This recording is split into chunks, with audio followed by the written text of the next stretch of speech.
প্রত্যেকটি মেয়ের pregnancy journey আলাদা হয়, প্রত্যেকটি মেয়ের শরীরও আলাদা হয়। তো প্রেগনেন্সিতে শরীর খারাপ থাকার কারণে আমার কোথাও বেবি মুনে যাওয়া হয়নি। তাই আজকে আমরা আমাদের ম্যাটারনিটি শ্যুটটা নিজেরাই করলাম। হ্যালো, আমি আলো। আমার আরেকটি নতুন ব্লগে আপনাদের অনেক অনেক ওয়েলকাম। আশা করি আপনারা সবাই খুব ভালো আছেন, আমরাও খুব ভালো আছি। তো আজকে যে যাব সেটা হঠাৎ করে ডিসাইড করেছিলাম, তাই বেশি সময় ছিল না হাতে একদমই। তো ওই ঘুম থেকে উঠে তাড়াতাড়ি ব্রেকফাস্ট করে রেডি হয়ে পড়েছি, আর তারপর এই ব্লগটা শুরু করছি বাইরে বেরিয়ে। ওয়েদারটা এক কথায় দারুণ সুন্দর ছিল, সেটা কালকেই ওয়েদার রিপোর্ট দেখেই ভেবেছিলাম যে আজকে তাহলে যাওয়া যাবে। দেখেছেন কি সুন্দর রোদ ঝলমল করছে, কিন্তু রোদ ঝলমলে যতই হোক বাইরে কিন্তু একদম কনকনে ঠান্ডা ছিল, তাই জ্যাকেট পরে বেরিয়েছি। এই যে এত গাড়ি পরপর যাতায়াত করছে, তাও যতই ট্রাফিক থাকুক আর যতই অপেক্ষা করতে হোক, কেউ কিন্তু সামনের মানুষকে কোনো ভুল টার্ন ছাড়া বা উনি যদি সিগন্যালের পরও যদি না যাচ্ছেন, এই দুটো কারণ না হলে কোনো কারণেও এখানে হর্ন দেবেন না। হর্ন দেওয়াটা এখানে খুব বাজে একটা জিনিস দেখায়। কাউকে কেউ যদি হর্ন দিচ্ছে মানে সামনের মানুষটিকে অপমান করা, তাকে এটা বোঝানো যে সে ভুল করছে। তো যাই হোক, দেখুন পৌঁছেই গেছি। আজকে শনিবার, তাই বেশ লোকজনও এসেছে মনে হচ্ছে এখানে। তো এখানে সবাই ওই উইকেন্ডে ট্রেকিং আর পিকনিক করতে খুব পছন্দ করে থাকে, তাই এই পার্কগুলোতে বেশ ভিড় হয়। দেখুন চারিদিক ফুলে ফুলে ভরে উঠেছে এই সময়টা, এত সুন্দর বলে বোঝানোর মতো না। এখানে পার্কিংটা ফ্রি ছিল, তাই একটা পার্কিং খুঁজে গাড়ি পার্ক করে আমরা চলে এসেছি এদিকটায় ভালো শ্যুট হবে, এদিকটায় খুব সুন্দর ফুলও ফুটে আছে। তো আগের বছর এই আর্বোরেটামে আমরা এসেছিলাম, আর আমি একটা ব্লগও শেয়ার করেছিলাম, তখন অবশ্য আমি শাড়ি পরে এসেছিলাম। এইবারও ইচ্ছা ছিল শাড়ি পরবো, কিন্তু এখন আর শাড়ি পরতে পারি না খুব একটা, আর কোথায় হোঁচট খেয়ে পড়ে যাব সেই ভয়ে আর পরিও না। তো ওই দেখুন সামনে কি সুন্দর গোলাপি গোলাপি ফুল ফুটে আছে, এগুলোর নাম লেখা ছিল কিন্তু আমি এখন ভুলে গেছি। তো এখানে যতগুলো গাছ আছে সব কটা নামই কিন্তু লেখা ছিল। এটা তো পিঙ্ক কালার, ওটা একটু ডিপ পিঙ্ক। আগের বছর এখানে এসেছিলাম, আগের বছর একটা ব্লগ আমি শেয়ার করেছি, ওটাতে দেখেছিলাম মানে ওটা তখন অনেক বেশি ফুল ফুটে গেছিলো। এখনও ফুলগুলো সব ফোটেনি, তবে ওই গাছটাতে ফুলগুলো যখন ফুটবে একদম ভরে যাবে।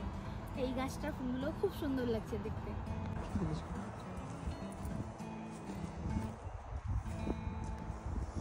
দারুণ একটা সুন্দর ওয়েদার আজকে, ঠান্ডা আছে কিন্তু একটু ঠান্ডা লাগছে। তো আমরা এখানে ফোনটা ওই ট্রাইপডে সেট করে দিয়েছিলাম, আর টাইমার দিয়ে ওই নিজেরা নিজেদেরই ছবি তুলছিলাম। তো আমরা শুধু ছবি না, কিছু কিছু সিনেমাটিক ভিডিও শ্যুট করছিলাম, যাতে পরে ভালো করে এডিট করে একটা ভালো ভিডিও সেখান থেকে বের হয়। তো সবার প্রেগনেন্সি আলাদা, আমি যেরকম বলছিলাম, প্রেগনেন্সিতে আমি এই কিছুদিন ধরে দেখেছি একটা ট্রেন্ড উঠেছে যে প্রেগনেন্সিতে সবাই বেবি মুনে যায়। আমি আগে কিন্তু সেটা খুব একটা দেখিনি, হয়তো আমার চোখে পড়েনি, সেটা হয়তো আগের থেকে এটা ছিল, কিন্তু সবার মতো আমারও খুব ইচ্ছা ছিল যাওয়ার। কিন্তু আমি খুব একটা এই প্রেগনেন্সির দরুন বাইরে হাঁটতে পারি না, খুব বেশিক্ষণ হাঁটলে আমার প্যালপিটেশন শুরু হয়, আর ভীষণ গরম লাগতে শুরু করে, আর বমি পেতে শুরু করে, আর আমি তখন এক মুহূর্তও দাঁড়িয়ে থাকতে পারি না। তো সেই জন্য আমার বেবি মুনেও যাওয়া হয়নি। তো খুব মন খারাপ লাগছিল, ভাবলাম এই ম্যাটারনিটি শ্যুটটাও যদি না করি তাহলে আরও রিগ্রেট করব পরে। এইবার এখানে প্রফেশনাল অনেক ফটোগ্রাফার থাকে, তো আমার কিন্তু খুব একটা কমফোর্টেবল ফিল হচ্ছিল না, তাই ভাবলাম আমরা নিজেরাই করব। তাই আজকে নিজেরাই আমরা আমাদের ফটোশ্যুটটা করেছিলাম। তো অনেকক্ষণ ধরে ফটোশ্যুট করার পরে সামনে একটা বেঞ্চ দেখতে পেয়ে আমি বসে পড়েছিলাম। তো এর সামনেই আছে অ্যানাকোস্টিয়া রিভার। জলের সনসন আওয়াজ আর পাখিদের কিচিরমিচির দুটো একসাথে শুনতে কি যে পিসফুল লাগছিল কি বলবো, মনে হচ্ছিল এখানেই একটু ঘুমিয়ে পড়ি।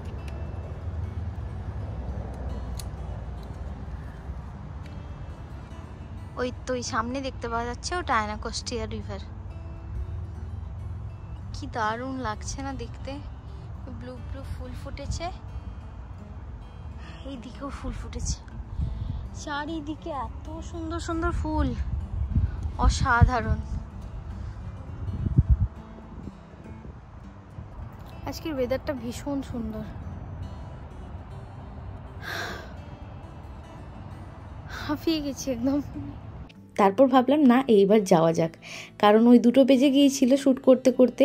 আস্তে আস্তে তো সময় লেগেছিল, আবার পার্কিং খুঁজে পার্ক করে শ্যুট করতে করতে আরও 3 ঘন্টা মতো সময় অনায়াসেই কেটে গেল, বোঝাই গেল না আজকে কিছু। তো ভীষণ খিদেও পেয়েছিল, কিন্তু এখানে আরেকটা প্রবলেম হচ্ছিল আমাদের, জানেন তো, যে রেস্টুরেন্টগুলো আমরা দেখছিলাম, যেগুলোতে আমরা খাবারটা খেতে চাইছিলাম, সেগুলোতে কোনো রকম পার্কিং নেই। ধরুন গাড়িটা এক জায়গায় পার্ক করলাম, তারপরে রেস্টুরেন্টে 15 মিনিট হেঁটে যাওয়া আর আসা আমার পক্ষে এই সময় সম্ভব ছিল না। আমি এতটাই টায়ার্ড হয়ে পড়েছিলাম, মনে হচ্ছিল জুতোগুলো খুলে ফ্রেশ হয়ে বাড়ি গিয়ে একটু ঘুমাবো। তো আমার বরকে বললাম, না ছেড়ে দাও, আজকে আর কোথাও যাচ্ছি না এই মুহূর্তে, তো বাড়ি গিয়ে একটু সেদ্ধ ভাত বসিয়ে দেবো, ওটাই আজকে খেয়ে নেবো। যেহেতু খুব খিদেও পেয়েছিল, এখন যদি গিয়ে রান্না করতে যাই তাহলে অনেকটাই দেরি হয়ে যাবে। তো আমি কি করি, ওই বাড়ি গিয়ে গোবিন্দভোগ চাল থাকে সেটা ধুয়ে কুকারে বসিয়ে দিই, আর তার মধ্যে যা যা সবজি আমার পছন্দ, যেরকম আলু, কুমড়ো, ভেন্ডি, পটল যা যা থাকে সব কটা দিয়ে একটা সিটি দিয়ে তারপর নামিয়ে ওই ঘি দিয়ে খেয়ে নিই। আমার এটা ভীষণ ভালো লাগে খেতে, আর খুব তৃপ্তিও হয় খেয়ে, আর কোনো রকম শরীর খারাপও হয় না। তো যাই হোক, বাড়ি গিয়ে আমরা রেস্ট করার পর ওই বিকাল দিকে আবার বেরিয়েছিলাম। বিকাল না, একটু সন্ধেই হয়ে গেছে। আমি এই বেলা একটা কমফোর্টেবল জামা পরেছি, কারণ ওই জামাটা বড্ড টাইট ছিল, বড্ড বডি হাগিং ছিল। তো আমার না এখন ওরকম টান টান জামা পরলে দম আটকে আসে, মনে হয় শুধু ওই বড় বড় টি শার্ট পরে ঘুরে বেড়াই। কিন্তু রেস্টুরেন্টে তো ওরকম করে যাওয়া যাবে না, যেরকম বাড়িতে থাকি, খুব অদ্ভুত দেখায় সেটা, তাই এই ব্ল্যাকটা পরে নিয়েছি আজকে। তো আমরা যে রেস্টুরেন্টটায় যাচ্ছি বাড়ি থেকে অনেকটাই দূরে, প্রায় 40 মিনিট মতো রাস্তা। তো এই রেস্টুরেন্টটা একটা ইন্ডিয়ান রেস্টুরেন্ট ছিল। তো এই রেস্টুরেন্টটার সন্ধান আমাদের দিয়েছিল আমার বরের এক সিনিয়র দাদা।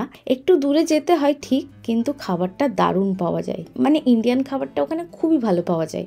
দুপুরে আমি ঘুমিয়ে যাওয়ার ফলে বেশ রাতই হয়ে গেল বেরোতে হতে, সূর্যাস্ত তো হয়েই গেছে, অন্ধকারও নেমে এসেছে। দেখুন এই যে পৌঁছেই গিয়েছি, ওই যে সামনে দেখা যাচ্ছে ওটাই রেস্টুরেন্টটা। বসার বাইরে জায়গাও আছে, কিন্তু আজকে যেহেতু একটু ঠান্ডা ঠান্ডা আছে আর বাইরে বসবো না।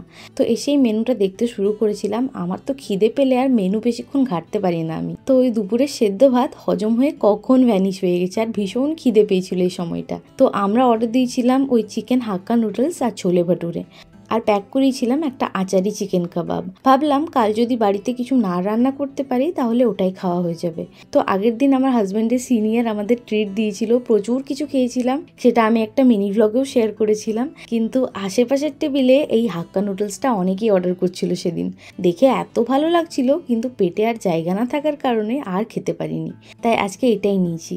তো এটা খেতে সত্যি খুব ভালো ছিল। এখানে না ভালো নুডলস পাওয়া খুব চাপের, কিন্তু এটা সত্যি খুব ভালো ছিল খেতে।